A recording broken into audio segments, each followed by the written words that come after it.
If you are still building Silverwolf like a version 1.1 Nihility debuffer, your account is actively bleeding damage. Version 4.2 has entirely scrapped her old identity, and if you have not been paying attention to the beta leaks, you are in for a massive shock. Level 999 Silverwolf is no longer a debuffer. She is an Imaginary Elation Hyper-carry, and her new mechanics are completely hidden behind the game's spaghetti code and poorly translated skill descriptions. Today, we are breaking down the exact Hidden MMR math, the infinite bounce chain exploit that is dominating zero-cycle clears, and the massive trap build that will cost you 45% of your total DPS.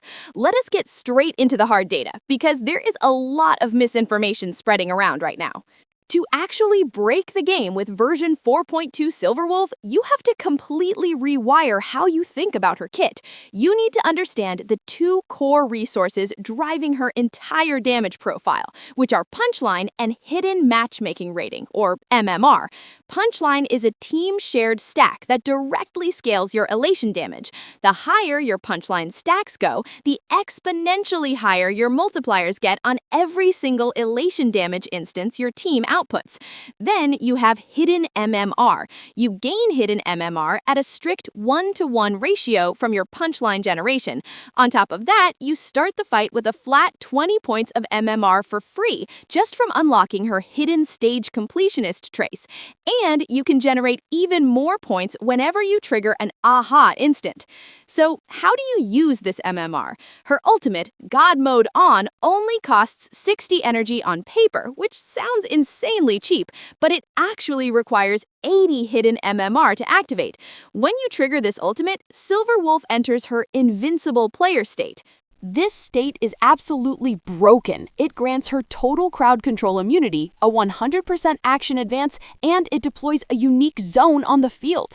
But the real game-changing damage comes from her enhanced basic attack, known as Bonus Stage Esteemed Wolf Mode. When you press this button, she unleashes a 224% attack multiplier, but it is not just a standard area of effect attack. It is split into a massive 100 bounces against random single targets on the field. And here is where the math gets crazy. Every single point of hidden MMR that you have active during this bounce sequence boosts the damage of the attack by 0.3%. And since her MMR can actually overflow by another 80 points beyond the activation cost, you are looking at a colossal damage multiplier just baked into the basic attack. But that is not even the craziest part of her enhanced basic. If you've been watching zero-cycle showcases and wondering how players are clearing so fast, there's a data-mined exploit built right into the spaghetti code of the game. The bounce sequence actually has wave clear continuation. In normal circumstances, if a character kills a wave mid-attack, the remaining hits just vanish. Not with Silverwolf. If an enemy wave dies while she is in the middle of her 100 bounces, the game literally reserves her remaining bounces. It immediately grants her an extra turn without burning a buff turn on your supports, and she just continues the exact same bounce chain on the newly spawned enemies. It's a literal infinite chaining loop in multi-wave content. You press the button once and she just wipes screen after screen until the bounces run out. While her ultimate zone is active, she also holds a buff called Certified Banger. Every single time an ally consumes a skill point inside this zone, there's a 100% initial chance to trigger a mystery box. These boxes deal 34% base area of effect elation damage, but they come with incredibly powerful hidden effects. Sometimes you get the big flipping sword, which deals true damage to the highest HP enemy, equal to 20% of the box's damage. Sometimes you get the funky Munch Bean, which adds 3 free Punchline stacks. But the most important one is the Boom Boom Boom Egg, which immediately restores 2 skill points to your team. The absolute craziest thing about this egg is that the trigger rate is dynamic. It actually goes up when your team's skill point economy is low. If you pair her with highly skill point hungry elation supports, like Sparksy or the Elation Trailblazer, you create a self-sustaining infinite loop, where your supports spend points to trigger boxes, and the boxes refund the points right back.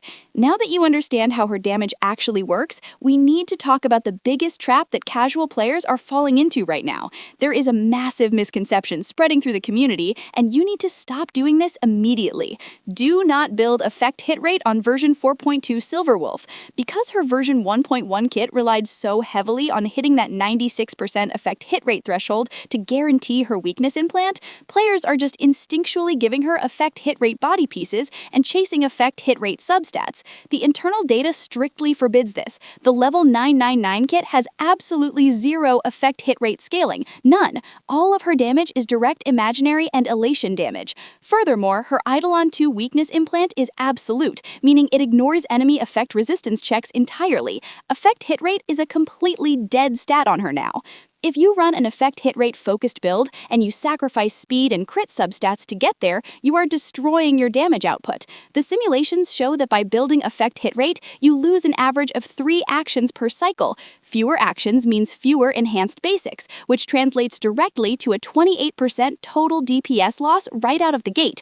On top of that, you completely miss out on the massive 40 to 55% elation damage multiplier from her false end speedrun trace, which converts your attack stat directly into elation damage. Falling into this effect hit rate trap drops your zero cycle clear speeds by 35 to 45% compared to an optimized speed, crit, and elation percent build.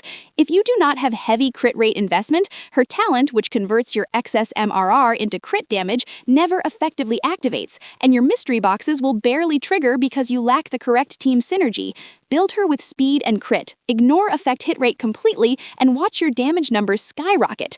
I will go over exactly what relics and light cones to put on her in the second half of this guide, but first, let us talk about her Eidolons and why Eidolon 2 is the most broken stopping point in the game.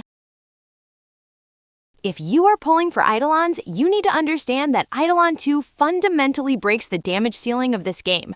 Her Eidolon 2 is called Absolute Weakness. The moment she deploys her zone, she automatically implants an all-type weakness on every enemy on the field and instantly drops their all-type resistance to 0, or negative 20% if they were already at 0. But the weakness implant is just the bait. The real power of Eidolon 2 is a mechanic called recorded damage memory. While her zone is active, the game silently records every single point of elation damage dealt by your entire team. When her enhanced basic attack finishes its sequence and lands the final hit, she detonates a massive true damage nuke equal to exactly 20% of all recorded team elation damage. This is an area of effect nuke that completely bypasses enemy defense and standard damage mitigation. Data miners have confirmed this is the highest scaling backloaded nuke in the entire version 4.2 beta because it directly piggybacks off of the damage output of your sub-DPS characters. So, how do we build her stats to maximize all of this hidden scaling? Let us start with your main stats, because this is where most players ruin her potential. You absolutely must run a crit rate body piece. Your goal is to hit a baseline of 70 to 80% crit rate before entering combat.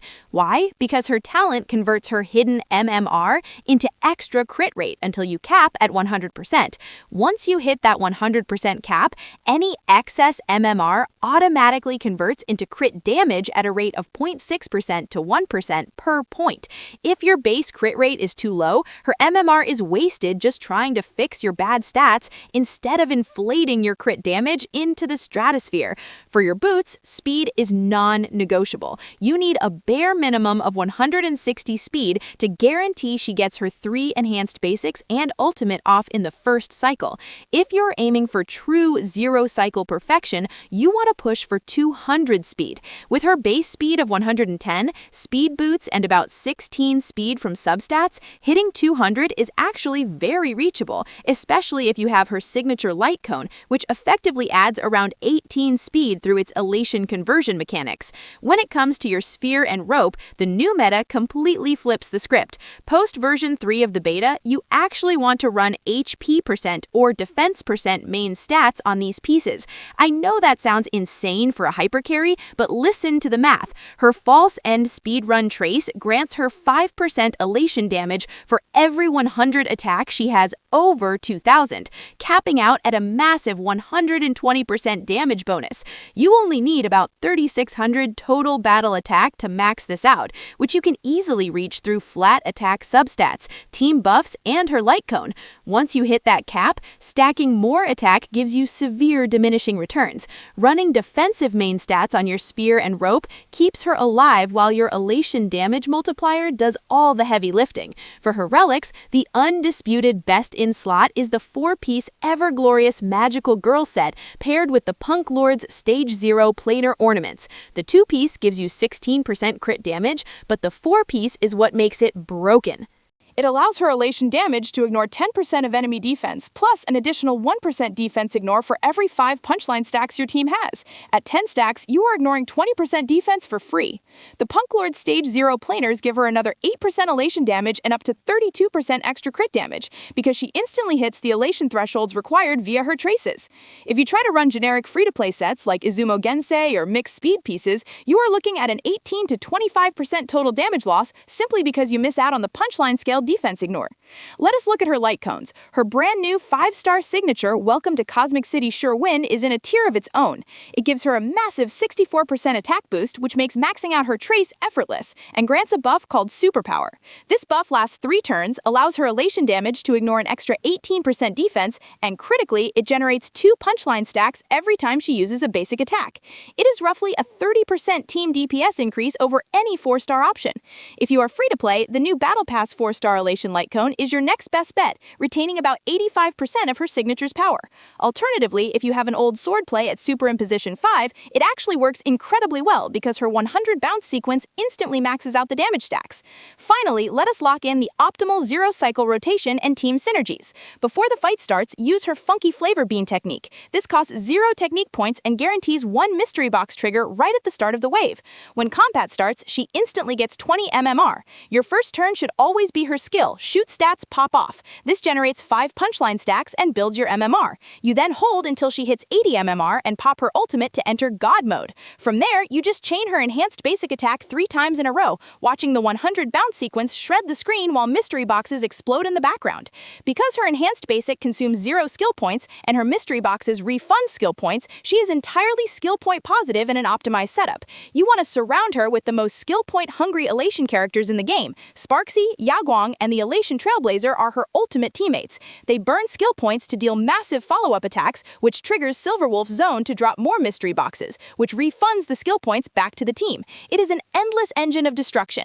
If you follow this exact build path, hit your speed breakpoints, and abuse her infinite bounce chaining, you will clear every single endgame mode without breaking a sweat. I have dropped a link to a master spreadsheet in the pinned comment below that contains all the exact substat roll requirements and simulated damage graphs, so make sure to check that out if you want to perfectly min-max your account. Hit that subscribe button if this guide saved your account, and I will see you in the next one.